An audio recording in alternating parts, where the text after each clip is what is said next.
A coalition of former FBI officials has issued a warning about a new and imminent danger for the U.S. at the southern border, suggesting the country has been invaded by military-age foreign nationals. Subscribe my channel for more updates.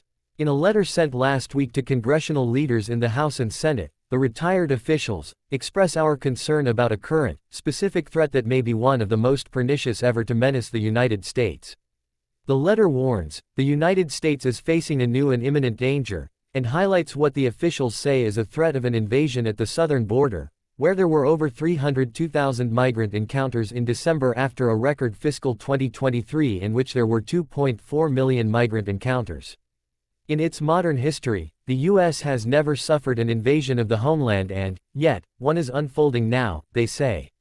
Military-aged men from across the globe, many from countries or regions not friendly to the United States, are landing in waves on our soil by the thousands, not by splashing ashore from a ship or parachuting from a plane but rather by foot across a border that has been accurately advertised around the world as largely unprotected with ready access granted.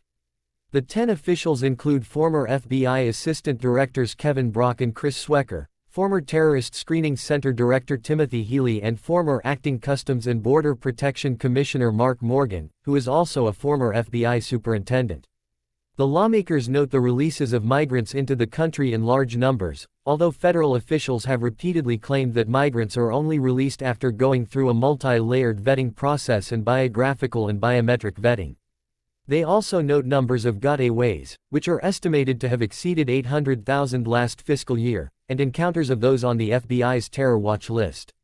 FBI Director Christopher Wray has also expressed concern about who is evading Border Patrol.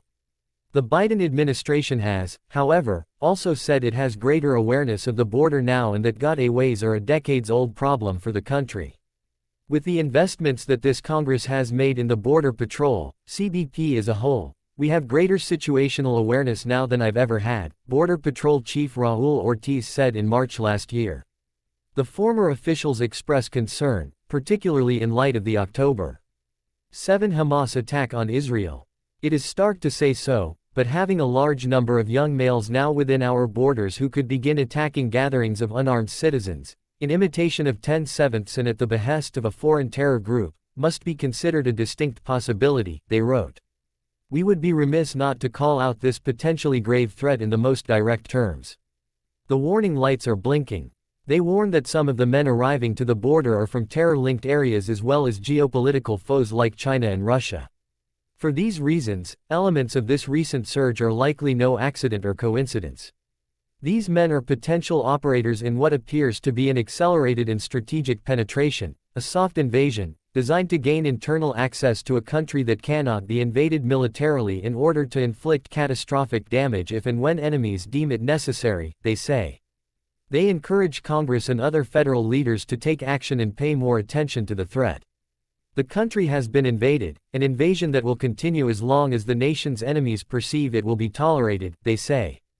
The letter was written at a time when border security is a top political issue. Republicans have blamed the migrant crisis on Biden-era policies and the reversal of Trump-era policies. The administration says it needs more funding and reforms to fix a broken system and deal with a hemisphere-wide crisis. DHS has also pointed to an increase in returns of illegal immigrants, including more since May than in the entirety of fiscal 2019. Lawmakers are debating a supplemental spending bill that includes $14 billion for border funding for staffing, processing, removals and aid to cities and organizations. Republicans, however, want to see tightened asylum restrictions and fewer parole releases.